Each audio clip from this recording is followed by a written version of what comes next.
भज गोविन्दं भज गोविन्दं गोविन्दं भज मूढमते भज गोविन्दं भज गोविन्दं गोविन्दं भज मूढमते सम्प्राप्ते सन्निहिते काले नहि नहि रक्षति त्रिकृकरणे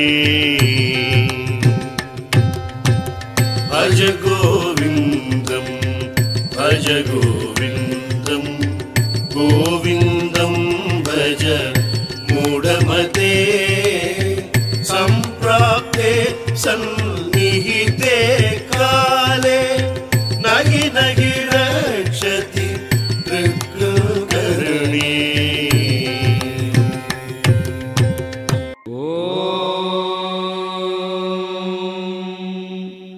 सहनावतु सहनौ भुनक्तु सह वीर्यं करवावहै तेजस्विनावधीतमस्तु मा विद्विषावहै ॐ शान्ति शान्ति शान्तिः।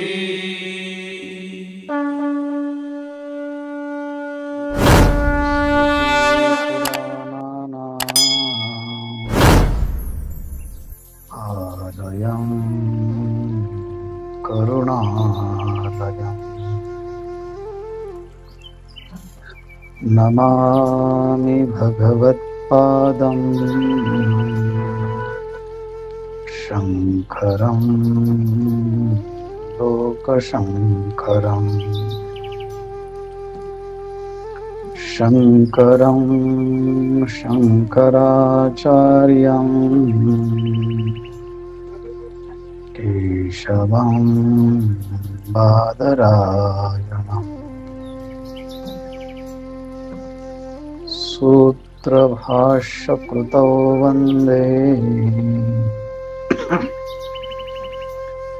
भगवन्तौ पुनः पुनः।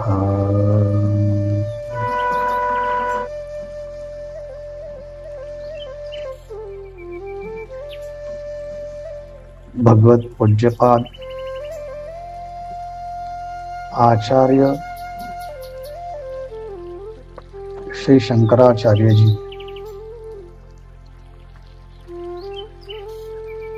आपल्या ह्या मोहमुद्गर अर्थात भजगोविंदम स्तोत्रामध्ये साधकाला अंतर्मुख विचार करण्याकरिता प्रवृत्त करतात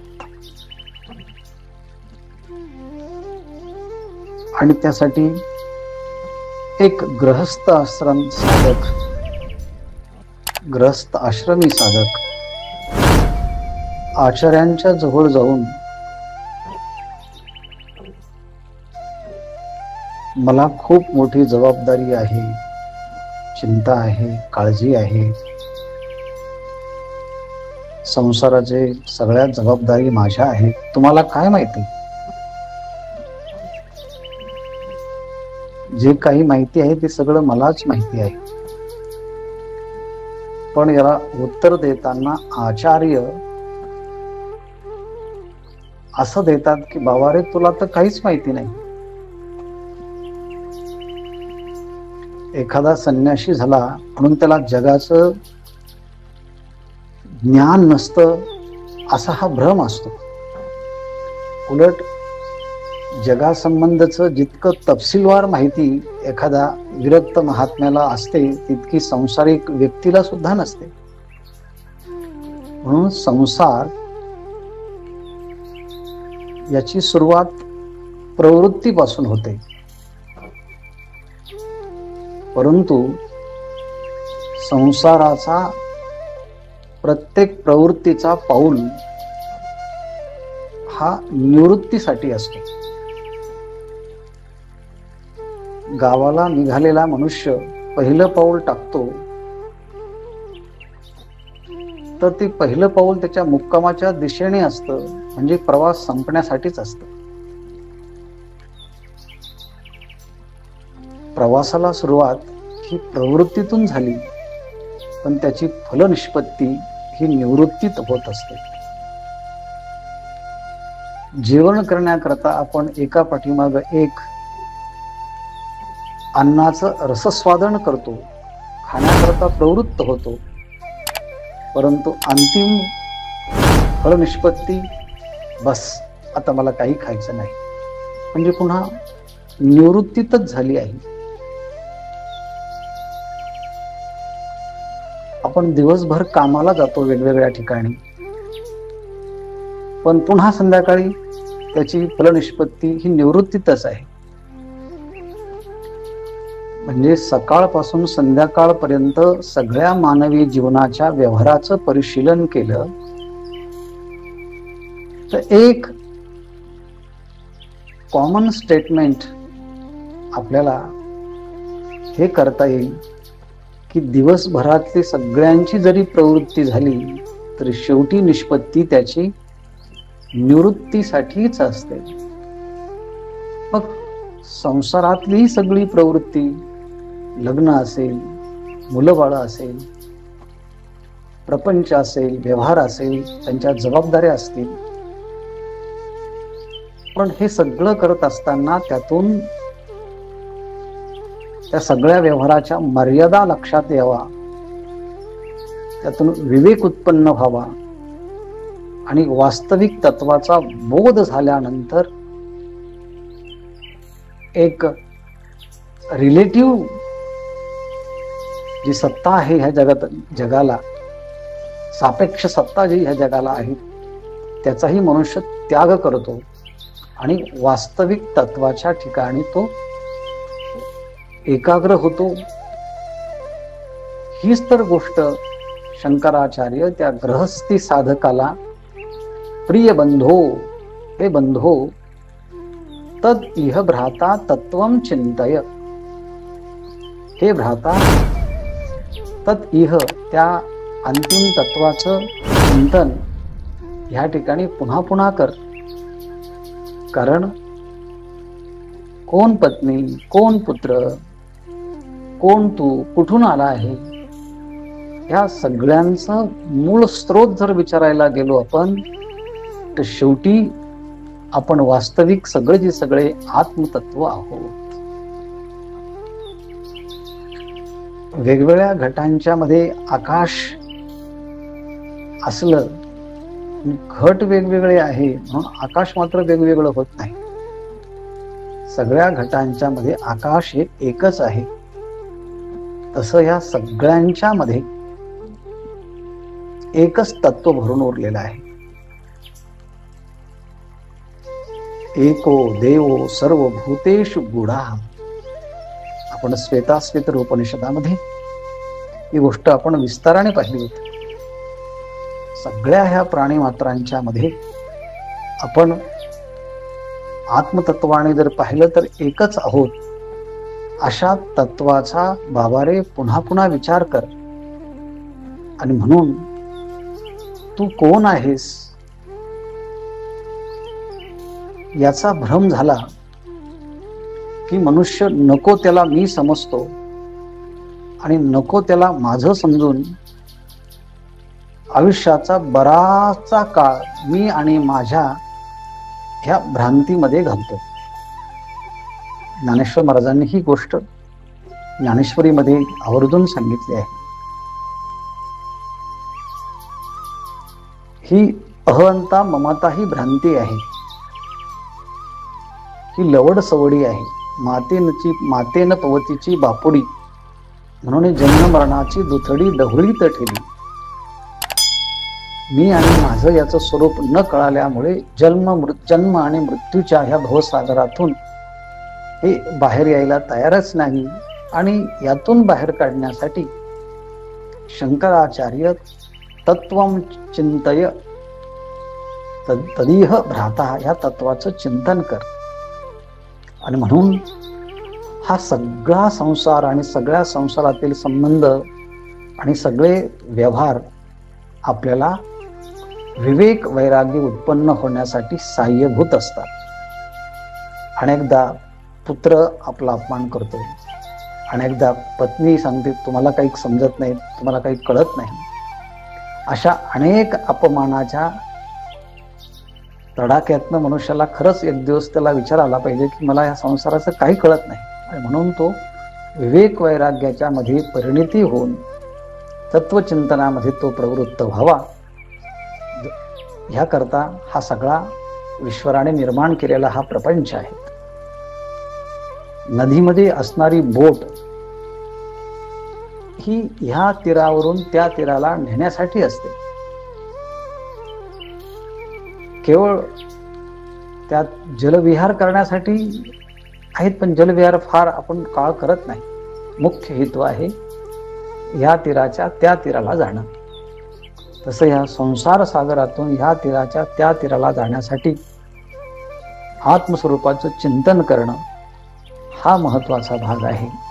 आणि म्हणून ज्याला मी कळाला कोण आहे तो माझं असं म्हणणारच नाही, कारण मी हा पूर्णपणे असंग निर्विकार आहे याचा विचार करण्यासाठी शंकराचार्यांनी जे पुढचं स्तोत्र आणि त्या स्तोत्रातील जो श्लोक आहे अतिशय महत्वपूर्ण आहे. या श्लोकाचं उच्चारण आणि हा श्लोक अनेकदा मी उद्धृत वेगवेगळ्या प्रसंगी केलेला होता आणि त्याची तुम्हाला आठवण होईल की अरे हा श्लोक तर आपण अनेकदा ऐकला आहे.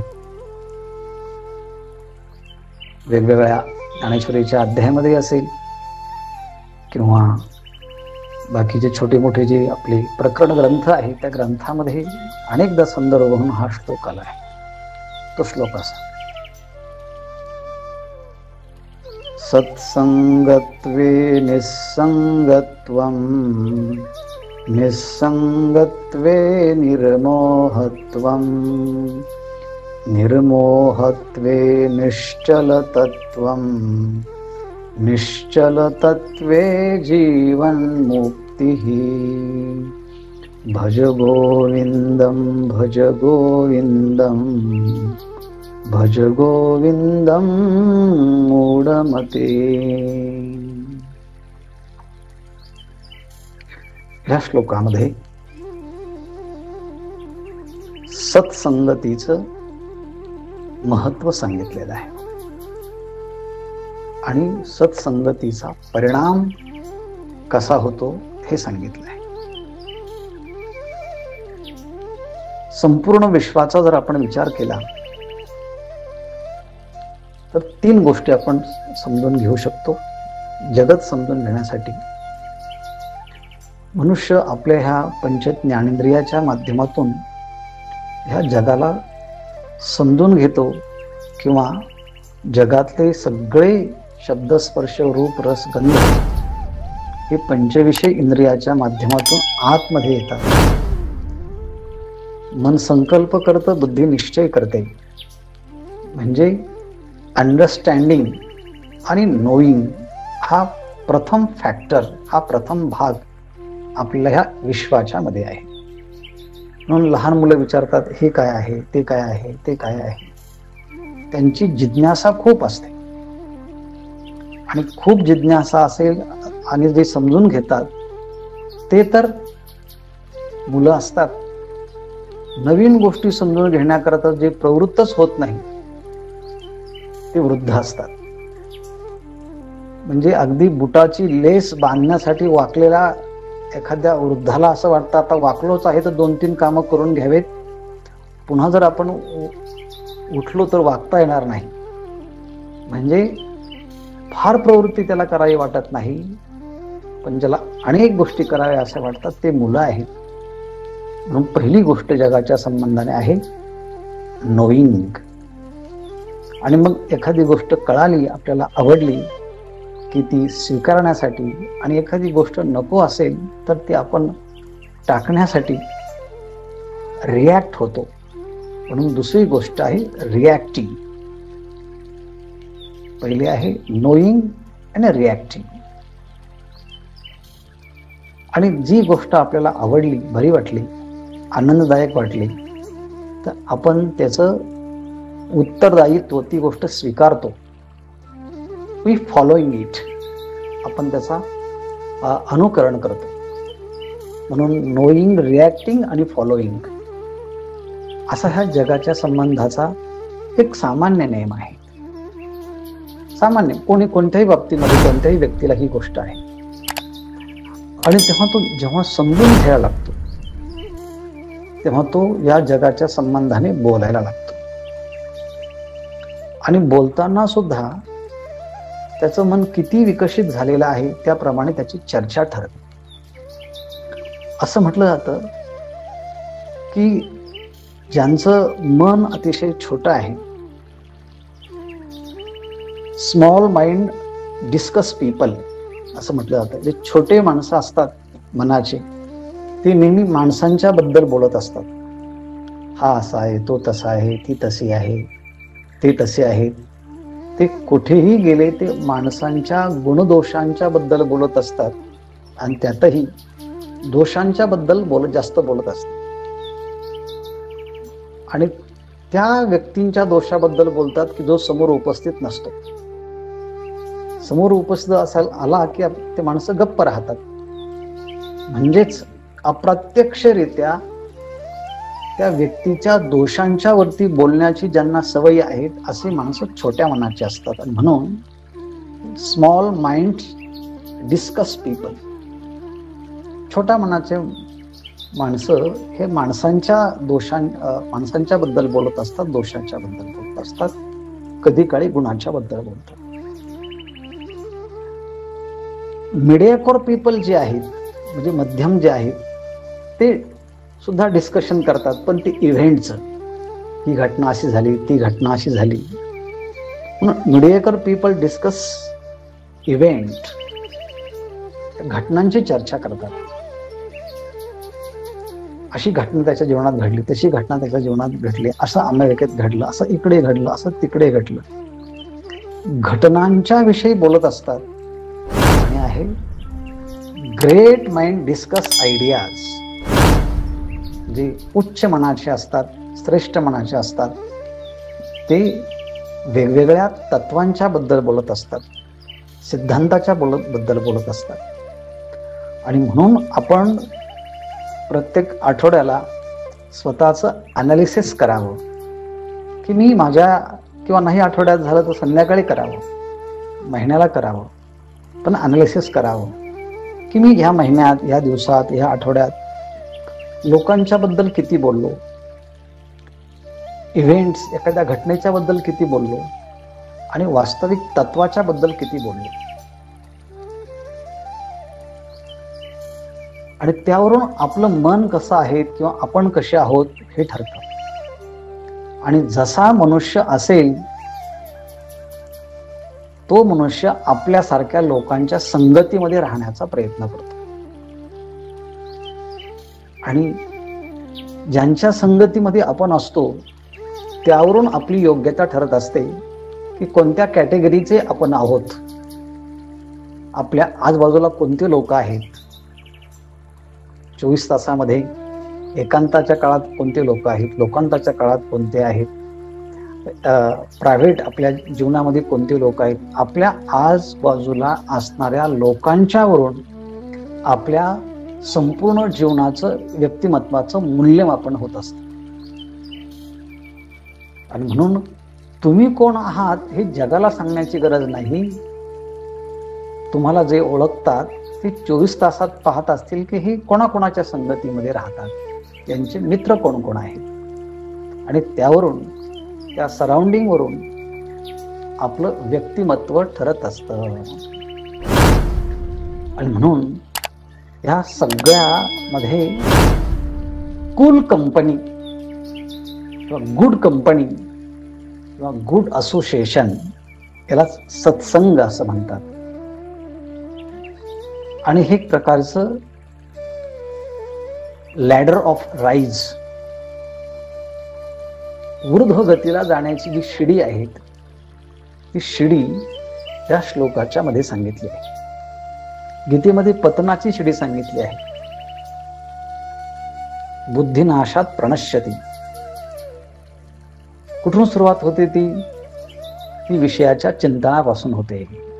ध्यायतो विषयान पुंसा संगस्ते उपजायते संगात संजायते कामः कामात क्रोधोभिजायते कामात क्रोधोभिजायते क्रोधात भवति सम्मोह सम्मोहात स्मृतिभ्रमः स्मृतिभ्रंशात बुद्धिनाशो बुद्धिनाशात प्रणश्यति. ही पतनाची शिडी आहे गीतेत सांगितलेल्या ह्या 2 श्लोकाच्या मध्ये. पण आचार्य इथे सांगतात ही उत्थनाची शिडी आहे. Ladder of rise. How to lift oneself. आपण कसं स्वतःला वरती करावं. तर याचं पहिली शिडी आहे सत्संगत्वे निसंगत्वम. सत्संग म्हणजे चांगल्या महापुरुषांचा संबंध. Association of good company, association of good people. Let us think सत्संग काय आहे. सत काल आपण पाहिलं, सत म्हणजे अस्तित्व, सत म्हणजे रियालिटी, सत म्हणजे परमात्मा, ब्रह्म, आत्मा, चेतन तत्व. हे चेतन तत्व ज्यांच्या जीवनामध्ये प्रत्यक्ष अनुभूतीला आलेलं आहे त्या सतचा ज्यांना संग म्हणजे संबंध म्हणजे अनुभव आला आहे, अशा आत्मसाक्षात्कारी महापुरुषांच्या सहवासामध्ये राहणं त्यांना सत्संग असं म्हणतात. आणि तो सत्संग 3 प्रकारचा आहे. कधी कधी आपण एखाद्या महात्म्याच्या समवेत शरीराने राहत असतो. कधी कधी आपण एखाद्या महात्म्याच्या बरोबर भावनेने राहत असतो. आणि कधी कधी एखाद्या महात्म्याच्या सहवासामध्ये आपण विचाराने राहतो. म्हणजे फिजिकल कंपनी, इमोशनल कंपनी आणि इंटलेक्च्युअल कंपनी. म्हणजे शारीरिकरित्या त्यांच्या बरोबर झालेला संग, भावनात्मक झालेला संग, बौद्धिक झालेला संग आणि तिसरा आहे आध्यात्मिक स्थितीतील सत्संग. संघ हा 4 प्रकारचा आहे. पहिला आहे शरीराच्या स्तरावरती असणारा संघ, physical association with good people. चांगल्या महापुरुषांच्या बरोबर शरीराने राहणं. त्यांच्याबरोबर शरीराने राहिलं की मग ते जसे त्यांचा सत्कार होतो तसं त्यांच्याबरोबर राहणाऱ्यांचाही सत्कार होतो. त्यांना जसं चांगलं खायला भेटतं तसं यांनाही खायला भेटतं. लोक त्या संतांचं दर्शन घेतात म्हणून त्यांच्याबरोबर असणाऱ्यांचंही घेतात. चला यांच्याबरोबर राहिलं की खायला प्यायला सन्मानाला खूप चांगलं भेटतं, आपण यांच्याबरोबर राहूया. बस एवढाच एकमेव हेतूने सुद्धा जर आपण एखाद्या महापुरुषांच्या बरोबर राहत असू, परंतु त्यांच्या भावना, त्यांचे विचार, त्यांचे अनुभव घेत नसू, तर असे माणसं फक्त देहाच्या बरोबर संगतीने असतात. दुसरे जे आहेत ते इमोशनल कंपनी असते. भावनात्मकरित्या या महापुरुषांच्या सहवासामध्ये असतात. म्हणजे त्यांना आपल्या घरी बोलवायला आवडतं, त्यांना दक्षिणा द्यायला आवडतात, त्यांच्या सुखदुःखामध्ये सहभागी व्हायला आवडतं, त्यांच्या आवडीनिवडी ते जपत असतात आणि आपल्याही आवडीनिवडी त्यांना सांगत असतात. अर्थात इमोशनली भावनिकरित्या ते एकमेकाला सहकार्य करत असतात, समजत असतात. परंतु त्यांनी काही सांगितलं नाही ते आम्हाला जमणार नाही, आम्हाला फक्त काही सेवा सांगा. म्हणजे ते खायला द्यायला तयार आहेत, घरी घेऊन जायला तयार आहेत, तुमची सगळी सेवा करायला तयार आहेत आणि काही न करता ते फक्त आम्हाला आशीर्वाद द्या, बस झालं. भावनिकरित्या त्यांच्या जवळ असतात. काही शारीरिकरित्या असतात तर भावना समजूनच घेत नाही त्या महात्म्याच्या. काही भावनिकरित्या जवळ असतात पण विचार समजून घेत नाही. हम आपको मानते हैं लेकिन आप जो कहते हैं हम उसको नहीं मानते. आम्ही तुम्हाला मानतो पण तुम्ही जे सांगतात ते आम्ही त्याला मानत नाही. आम्हाला ते समजत नाही, आम्हाला ते काही कळत नाही.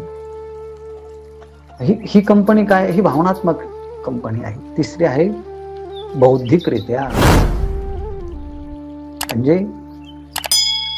ते जे बोलतात ना ते खूप छान बोलतात.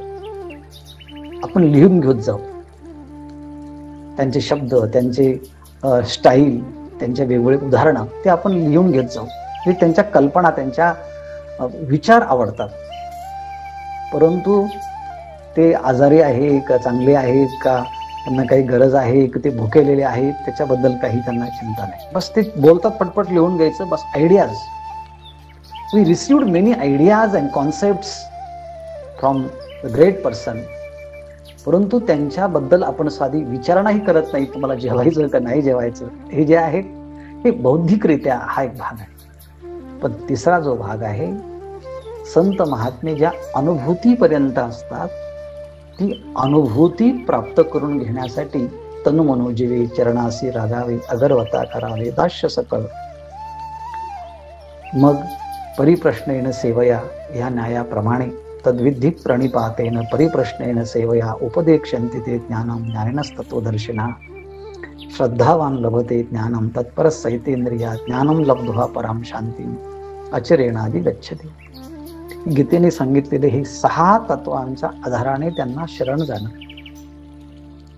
आणि शरीराने त्यांच्याबरोबर राहणं, भावनेनेही त्यांच्याबरोबर राहणं, विचारानेही त्यांच्याबरोबर राहणं आणि अशा तिन्ही पद्धतीने त्या ज्या अनुभूतीपर्यंत आहे ती अनुभूती प्राप्त करण्याचा प्रयत्न करणं ही खऱ्या अर्थानं हा सत्संग आहे.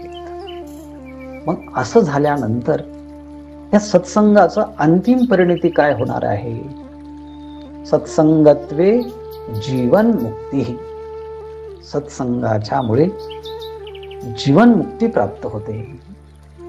सत्संगाच्यामुळे जीवनमुक्ती हा अंतिम फल आहे. पण ह्या जीवनमुक्तीपर्यंत तो साधक कसा पोहोचतो ह्याकरता हे 4-5 पायऱ्या सांगितल्या आहेत. पहिली सत्संग आणि या सत्संगतीचा परिणाम. आम्ही इतक्या दिवसापासून यांच्या सहवासामध्ये आहोत. मग तुमच्या जीवनामध्ये, अंतरंग जीवनामध्ये काय परिणाम व्हायला पाहिजे, काय दिसायला पाहिजे? निसंगत्वम. सत्संग झाला की त्याचा परिणाम मनुष्याच्या जीवनामध्ये निसंगत्व आलं पाहिजे.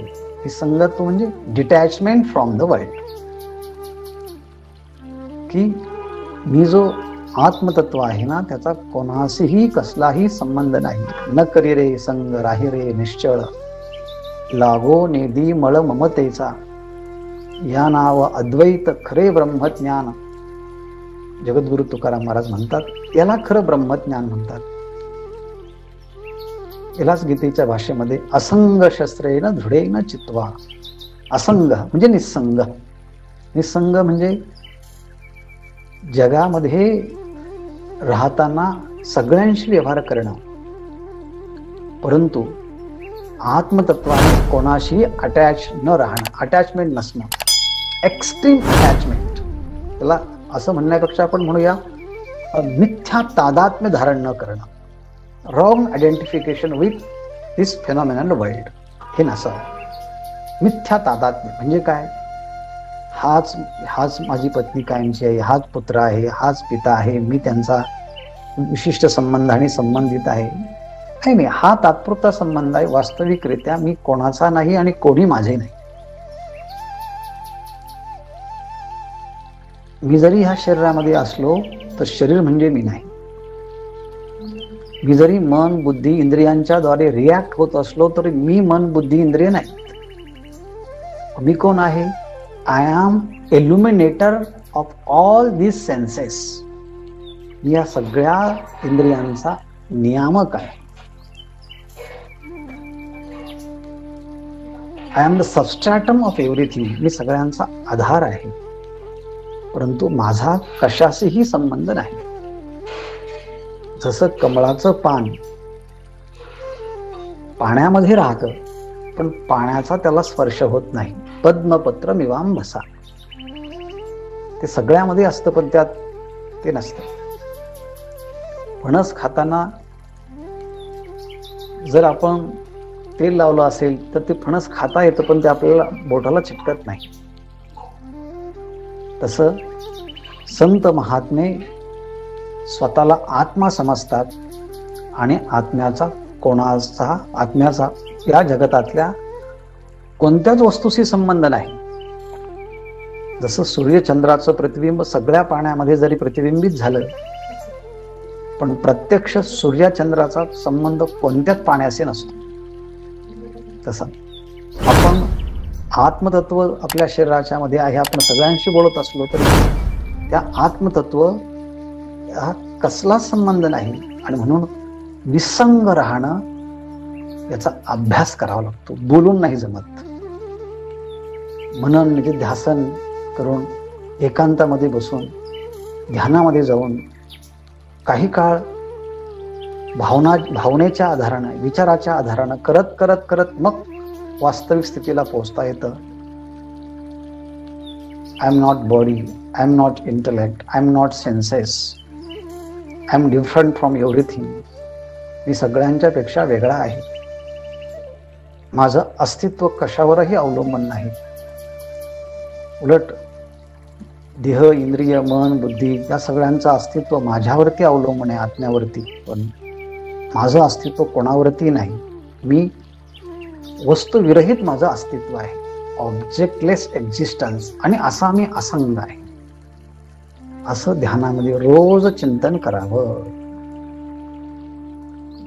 ज्याला योगाचा अभ्यासामध्ये आसन म्हणूया आपण, शवासन करावं.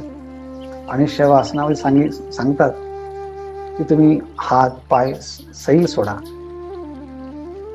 आता तुम्हाला पाय नाहीत, पायाची जाणीव नाही, हाताची जाणीव नाही, पोटाची जाणीव नाही. आता तुम्ही फक्त आहे. काय आहे हे नाही, फक्त आहे काहीतरी. जगद्गुरु तुकाराम महाराज म्हणतात, अशी स्थिती प्राप्त झाली ना, झाला प्रेत रूप शरीराचा भाव. मी प्रेत रूप झालो आहोत असं आपणच आपल्या शरीराकडे पाहावं.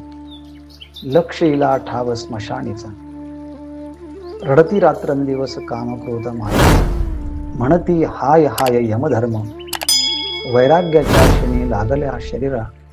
ज्ञानाग्नी लागला ब्रह्मत्वेसी, फिरविला घट फोडिला चरणी. महावाक्य ध्वनी बोंब झाली, तुका म्हणे रक्षा झाली आपोआप. उजळीला दीप गुरुकृपे. अर्थात आपणच आपली विधी करून तटस्थतेने पाहत राहणं. त्याला म्हणायचं की निसंग राहणं. सत्संगत्वे निसंगत्वम ही दुसरी परिणिती आहे. आणि एकदा की मनुष्य निसंग झाला, निसंगत्वे निर्मोहत्वम. माणसाच्या जीवनात दोन गोष्टी असतात, एक शोक आणि दुसरा मोह. उपनिषद सांगतात क शोक क मोह एकत्वम अनुपश्यत. आता कसला शोक आणि कसला मोह? ज्याला आता आत्मतत्वाचा बोध झाला आहे. शोक आणि मोह याचं स्वरूप एका वाक्यात पाहूया. जसं कालचा श्लोक पाहिला, ही पत्नी, हा मुलगा, हा परिवार, हे आई वडील, हा सगळा संबंध खरा नसताना खरा मानून तसाच आहे असा भासवण्याचा प्रयत्न करणं, असं निश्चय करणं, हा मोह आहे. आणि एखादा संबंध आपल्या हातून निसटून गेला की त्याबद्दल जी भावना अंतःकरणामध्ये उत्पन्न होती त्याला शोक असं म्हणतात. नसलेला संबंध खरं मानणं म्हणजे मोह, आणि मानलेला संबंध निघून गेला त्याबद्दल खेद व्यक्त करणं हा शोक आहे. परंतु आता निसंग झाल्यामुळे निर्मोहत्वम, त्याला आता कसलाही मोह राहत नाही. म्हणजे कोणत्याही गोष्टीला तो सत्य मानत नाही, सत्य तो मानत नाही. व्यवहार मात्र सगळा करतो, जबाबदारी सगळी स्वीकारतो, पण मोह कसलाच धरत नाही. म्हणून तो निर्मोह होतो, म्हणजे वैराग्यवान होतो. वैराग्यवान होणं म्हणजे केअरलेस होणं असं नाही बरं का. We have to do everything according to your status. आपल्या जबाबदारीप्रमाणे आपण सगळं काम केलंच पाहिजे, पण त्यामध्ये अवास्तव तादात्म्य धारण करता कामा नये. निर्मोहत्व. आणि एकदा की निर्मोहत्व झाल्यानंतर, म्हणजे हे सगळं खोटं आहे असं ठरल्यानंतर, जे सत्य आहे त्या सत्याच्या ठिकाणी आपलं अंतःकरण स्थिर होतं. असा ज्याच्यामध्ये चलनवलन होत नाही असं निश्चल असणारं आत्मतत्व, त्या आत्मस्वरूपाचा निश्चय होतो. कधी? निर्मोहत्वे निश्चल तत्वम. ते निर्मोह झाला. डेल्युजन, फ्री फ्रॉम डेल्युजन. निर्मोह म्हणजे फ्री फ्रॉम डेल्युजन आणि फ्री फ्रॉम मिसकॉन्सेप्शन. चुकीच्या संकल्पनापासून जो मुक्त झाला की मग मी आत्मतत्व आहे ह्या ठिकाणी तो स्थिर होतो. निर्मोहत्वे निश्चल तत्वे तत्वम. आणि एकदा की त्या तत्वाच्या ठिकाणी तो स्थिर झाला, निश्चल झाला, म्हणजे मीच आत्मतत्व आहे या तत्वापर्यंत आला की तो ह्या सगळ्या जगामध्ये राहतो, पण या सगळ्या जगाच्या बंधनातून तो मुक्त होतो. Free from all bondages of this world. त्या जगताच्या सगळ्या बंधनातून तो मुक्त होतो. तो राहतो सगळ्यांबरोबर, व्यवहार सगळ्यांशी करतो, पण व्यवहार संपला की स्वतःला तो आत्मा समजतो, निश्चल तत्व समजतो. आणि म्हणून while living in this body he is liberated. या शरीरामध्ये राहत असताना तो या शरीराचा नाही, शरीरात आहे. I am in the body, I am not body. मी या शरीरामध्ये आहे, मी शरीर नाही. मी शरीर नाही या अनुभूतीपर्यंत येण्यासाठी खूप पुन्हा पुन्हा श्रवण, पुन्हा पुन्हा मनन, पुन्हा पुन्हा निधिध्यासन, ध्यान, चिंतन, मनन, खूप अभ्यास करावा लागतो. खूप अभ्यास करावा लागतो. म्हणजे अभ्यास करावा लागतो असं म्हणून जमणार नाही, तर कधीतरी आपल्याला एकांतात बसावं लागेल, याची अनुभूती घ्यावीच लागेल. नान्य पंथा विद्यते आयनाय. वेदामध्ये असं म्हटलं आहे, याच्यापेक्षा दुसरा अन्य पंथ नाही, अन्य मार्ग नाही. There is no other way to get rid of everything. यातून मुक्त होण्यासाठी दुसरा काहीच उपाय नाही. मग याला उपाय काय आहे? सत्संगत्वे. निसंगत्वम, निसंगत्वे निर्मोहत्वम, निर्मोहत्वे निश्चल तत्वम, निश्चल तत्वे जीवन मुक्ती. सगळे संत ह्या स्थितीमध्ये जगत होते. म्हणून मानवी जीवनाचा आदर्श कोण असायला पाहिजे? ते संत. आणि मानवी जीवनाचा आदर्श संत असल्यानंतर त्यांची अनुभूती असावी की ते संत जीवनमुक्त स्थितीमध्ये होते आणि सगळे व्यवहार करत होते म्हणजे प्रारब्धाने त्यांचे सगळे व्यवहार होत होते. आणि ते मात्र आपल्या निज स्वरूपामध्ये राहत होते, आपल्या स्वरूपात स्थित होते. असं कसं काय झालं? एवढी मोठी क्रांती कशी काय घडली? ही क्रांती घडली आहे श्रेष्ठ महापुरुषांच्या सहवासामध्ये. असं आहे, श्रेष्ठ महापुरुषांचं जीवन हे दैवी संपत्तीने युक्त असतं, सद्गुणाने युक्त असतं, विकाराने रहित असतं, निर्विकार असतं. आणि ही निर्विकार स्थिती प्राप्त त्या महापुरुषाने केलेली असते. मग अशा महापुरुषांच्या फक्त नुसतं सहवासात जरी राहण्याचा प्रयत्न केला तर दिव्य, ज्याला डिवाइन व्हायब्रेशन त्यांच्या बाजूला असतात. आपण त्यांच्या सहवासात राहिलो, त्यांच्या बरोबर बोललो, त्यांच्या संगतीमध्ये राहिलो, ते दिव्य स्पंदनाचं संक्रमण आपल्यामध्ये होतं. जगद्गुरु तुकाराम महाराज तर याही पेक्षा पुढे जाऊन सांगतात की असे महापुरुष निघून गेल्यानंतर त्यांच्या पायाची माती आणि तिचा स्पर्श जर आपल्या शरीराला झाला तर आपल्या शरीरातल्या वासना निवृत्त होतात. संत चरण रज लागता सहज वासनेचे बीज जळून जाईल. आपल्याला झालेला जो मोह, त्या मोहाला कारण वासना, वासनाला कारण अज्ञान, परंतु संत महापुरुषांच्या सहवासातून ते अज्ञानाचीच निवृत्ती होते. म्हणून अशा महापुरुषाचा सत्संग होणं अतिशय दुर्मिळ आहे.